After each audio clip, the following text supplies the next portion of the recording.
I watched that 5-part story, so you don't have to. We're gonna name bipolar cutie Monica. Monica's telling us the story of how her boyfriend's girlfriend found out that Monica was pregnant with her baby daddy's baby and unalived the boyfriend. So we're gonna name the boyfriend baby daddy, and we're gonna name his girlfriend Renee. So Renee found out that baby daddy was having a baby with Monica, ROP, and Renee unalived the baby daddy.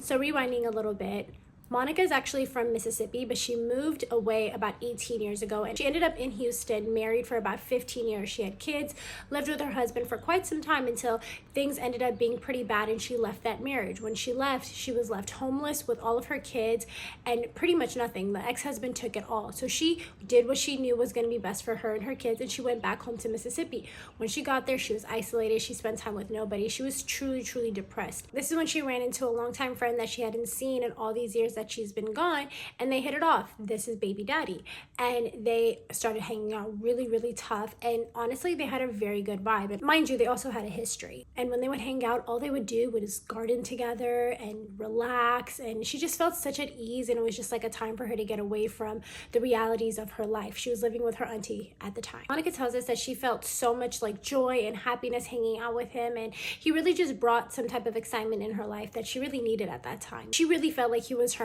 knight in shining armor. He starts spending so much money on her, on her kids. So then weird things start to happen. She starts to get like weird text messages telling her like to stay away from this man, that that's her man, and like she needs to leave him alone and all of this. And she's like, I don't know who's text messaging me, but this is a very small town where we all know each other's business, and to my knowledge, like this man spends all his time with me, all his money, all his energy. How could he have time for other kids, baby mamas, any of that? To her knowledge, she's the only one he's messing with. She ignores the text messages. She tells him about it, and he's like, nah babe, like those aren't for me, like I don't know who's texting you. And then he kind of makes a joke and he's like, maybe you're cheating on me, Monica, maybe that's what's happening. And she's like, no, but like I am receiving these messages. Shortly after that, someone starts creeping by her auntie's house in a car all the time, and she's like, what the hell's going on? Again, she's not really thinking much of it. And the reason why she's not thinking much of it is because in hindsight, she actually ends up finding out that baby daddy was lacing her gardening tools with booger sugar or some type of like powder. She doesn't specify what kind of powder he was adding to her gardening tools, but he was adding something. And she found out because one of Monica's ex-best friends and her ex-husband end up teaming up and trying to take custody away from her by telling CPS a bunch of lies, and they ended up having to do a rug test on her.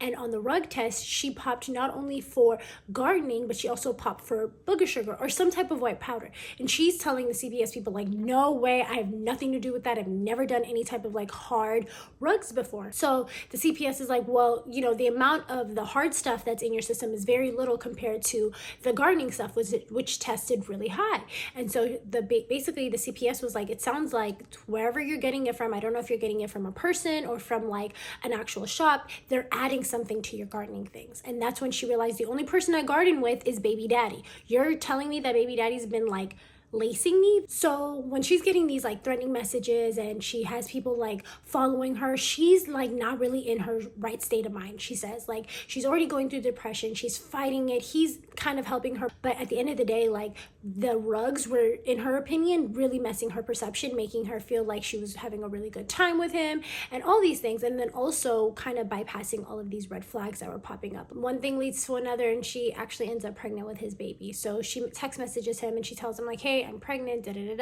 and he's so excited. He comes, he gets her, he picks her up, and this is the first time, at this point they've been dating like 3 or 4 months, this is the first time she actually gets to go to his house. So she goes to his house and they're doing their little 1-2, you know, doing what grown folks do, and all of a sudden Monica like hears some noise and she's like, what the hell, like go check it out. And he's telling her like, no, it's fine, no one's here, like we have the whole house to ourselves. And at this point Monica's like truly disturbed. Monica's like, no, I need you to get up and I need you to go check on that noise. He calms her mind though. At this point she's on top of him and he's laying down, so they get back to it. He's like trying to relax her, tell her like everything's fine, so he flips her over. Now he's on top and she's laying down, so now he's got her mind off of things. He's relaxed her again and she's closing her eyes. The next thing that she hears, a pew pew sound go off, and she looks at baby daddy and his eyes are just like big and he's staring at her with a blank stare.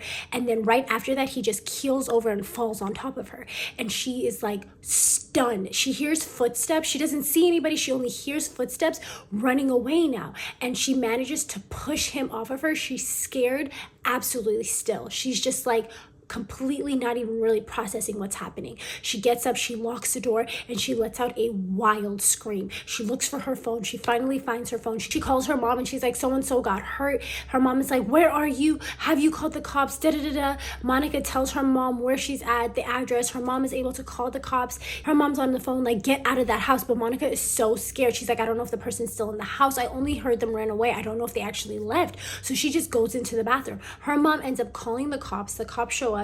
Her mom, her aunties, her uncles, they all show up, and the cops are like, entering the house, and they're like, do, announcing themselves. And Monica is so scared. She can't even like call back out to the cops. She doesn't say anything until she hears her own mother's voice. When she hears her mother's voice, she finally calls out and tells them where she's at. They come and grab her. They take her to the ambulance because they're like, are you hurt? But in reality, she's not hurt at all. She knows that her partner got hit in the back of the neck because she saw all of the stuff coming down his shoulders and chest. And she's like, I'm fine. Of course, the police start to try to take her statement, and she's like, I didn't see anything. I didn't see anyone. All I heard was the pew pew go off and then footsteps running off. I have no idea what happened. Obviously, his family shortly after that shows up. Right when the family shows up, the coroner actually announces that baby daddy is deceased, and the family loses it. Now they really want answers, and they're asking her questions. They're like, who else was in the house with you guys? What happened? Da-da-da. And she's like overwhelmed. She's telling them like, I have no idea. You guys are asking me all these questions and I don't know what happened. Like, you have to understand, we were in the act of like doing it, and he's in front of me. I can't see anything behind me. He just fell on top of me and the person ran off. Like, I don't know anything. Her family's like looking at her like, what? To the point that even the police were looking at her like, girl, did you do this? Like, we need to investigate more, right? So her mom steps in and she's like, look, my daughter needs to calm down. She needs to get her thoughts together. Like, let's continue this conversation in the morning. Finally, the cops release Monica to be able to go back home. So she goes home with her mom. Her whole family stays with her. They're like, we're not letting you out of our sight. And she really can't sleep at all that night. And she starts getting threatening messages because people really believe that she had something to do with baby daddy being unalive. The next morning, the police contact her and they're like, hey, can you come back to the station? We have some more questions for you. Once she gets to the station, come to find out, the same night that all of this went down, another incident connected to this ended up happening as well. The cops are telling Monica all of this information and she's just like, what? Like, I just found out I'm pregnant with this man's child, and now you're telling me all of this? She's so confused at this point. She's not understanding like how all of this came to be. Come to find out, when she goes home after being questioned at the police station, Monica's mother gets a phone call from Renee's family, basically telling her baby daddy's girlfriend, who Monica had no idea about, actually unalived herself, Renee. She left a suicide note, and in that note she details how she's the one that unalived baby daddy and how she doesn't regret it and how she knew that he was messing around on her again and she can't have him, nobody can have him, basically. Shortly after all of this went down, Monica ends up receiving a letter directly from Renee that she sent before she unalived herself. In this letter, Renee outlines how her and baby daddy were in a relationship for over 20 years, how he had numerous children on her, how all these kids and all these relationships that he had while being with her made her feel just not valued, not worth it to him, not a priority, all of these things. When Renee saw the text message between baby daddy and Monica and how excited he was to have Monica's baby, she was just like, absolutely not. I can't have him be happy. I can't have you be happy. And she even told her, that night I came to do you in and I ended up hitting him instead.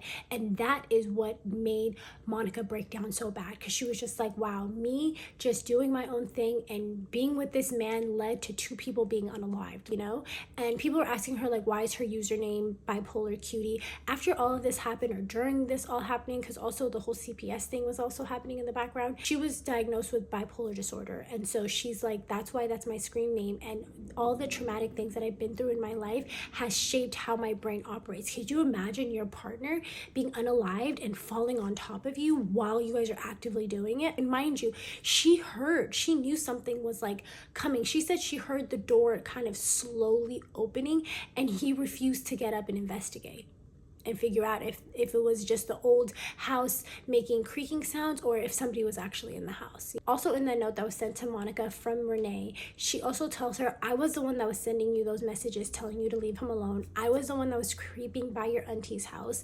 Monica was just like, damn, I wish I got a chance to actually talk to Renee. Had she told me what the situation was, I would have left this man alone, essentially. She didn't know. And Monica also goes on to tell us that baby daddy was actually very manipulative. He actually used this whole rug situation with all of his baby mamas. He used to lace all of their stuff, and so it was one of his tactics to control them. She's actually so sad because she's like, he left me with so many more questions. There's so many things I want to answer. Fast forward to the funeral, the baby daddy's family literally banned Monica from showing up. They were like, no, you can't come. Even though the suicide note has come out and everybody knows that Monica had nothing to do, directly with the death of baby daddy, they didn't want her there at all. And then this is when she found out, as she was being banned from the funeral, that he had all of these other baby mamas. And a lot of them ended up reaching out to her, and they had camaraderie. They want, the siblings to get to know each other and their kids to play. And so she was like, it's crazy that his family wants absolutely nothing to do with me. They want absolutely nothing to do with my child. But she said, yeah, anything that I've gotten my child, I've paid for bit by bit. I put together, a place for him to be able to call home. She said, of course I wasn't going to give up my child. She said, obviously when I found out 3 to 4 months into knowing this man that I was pregnant, of course I was distraught. I was shocked, but at the end of the day, she feels like this baby was given to her for a reason, and because of that reason, she's gonna keep it. Either way though, I think this is such a traumatic thing to go through. I'm so sorry that you had to endure this. I hope you continue to search for that healing and for that peace, and I really do wish it for you. You guys tagged me in this a bunch. I wanted to make sure that I got it out to you guys. I appreciate you guys as always. I hope you have a beautiful day. Bye.